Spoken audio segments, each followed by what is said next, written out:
So I'm now at point 2, policy 1, weapons. Okay. I'm just going to stay here for the moment.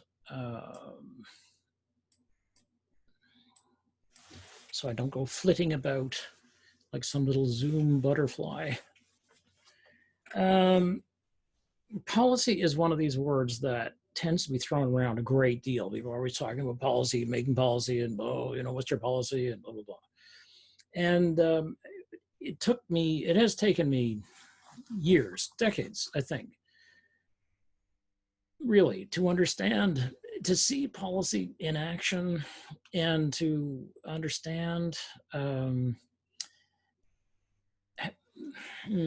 understand basically the different ways that policy, what can be good policy, what can be bad policy, and so on. So let's get this down to the ground here.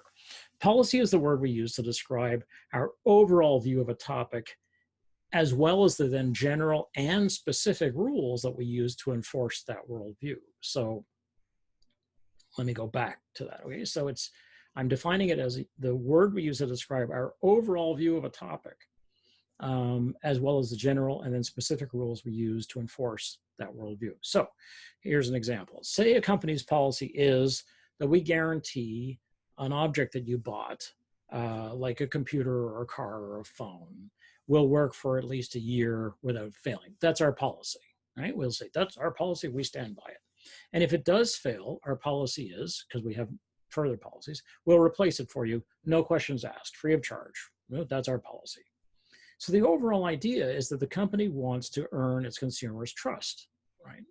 And the policy is we stand by our merch. We make good stuff, and if you buy brand X, as they used to say in Mad Magazine, you can trust it. Well, actually, you're supposed to be able to trust the brand as opposed to brand X, because they usually sort of put up our competitors' best, blah, blah, blah. So the rules that we follow to back up what we say will replace the broken thing. All of this is part of our policy, right? All of this is part of the policy of how we treat people, how we treat consumers, the way we deal with our merchandise, the fact that we stand by it, and so on, okay? And this policy has to be made at a level in the company where it can be backed up, not just by the people with the power to secure the money, but the people who have the power to negotiate this and defend it in front of the board of governors, let's say. And so ultimately the board of governors has to sign on to this and say, well, what if let's say we're selling a phone and the whole line fails? Like, let's say, as happened to Samsung some years ago, it was really was a disaster. It wasn't quite a dumpster fire, but it was close. The phones were catching on fire. And we were like, oh my God, this was, it's like very, very shortly, people were like, sure, my phone was getting hot. I took it out of my pocket. It caught on fire. I was like, well, okay.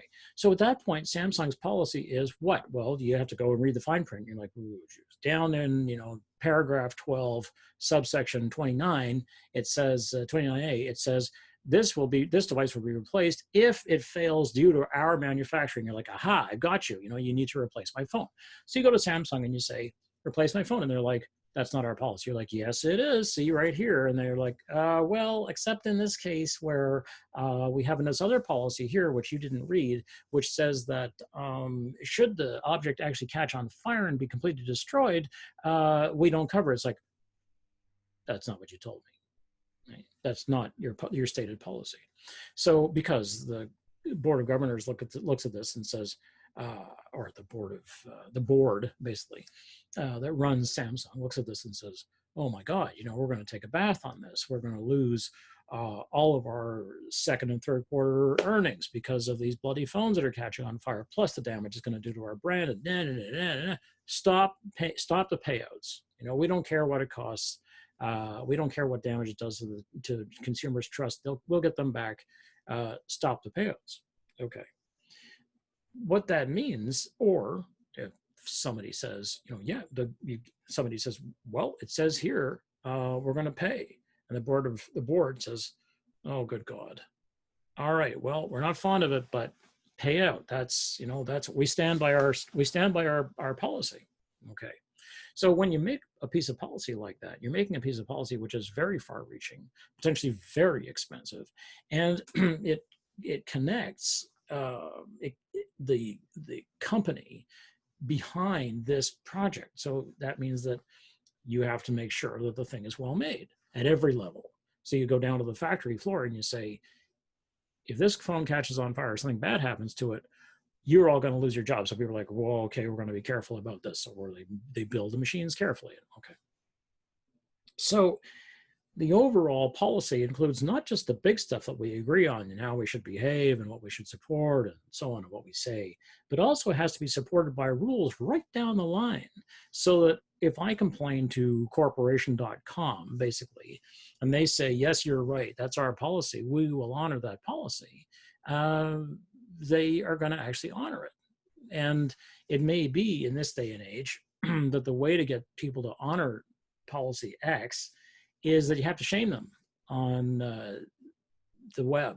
You got to post in their Facebook page or on a Yelp review and say, you're not following your stated policy. Your stated policy is this was our situation, and corporations may very well follow that, even if they haven't paid attention to you up until now. You email them and say, such and such broke, I need help. And they're like, oh yeah, they don't get back to you for a couple of weeks.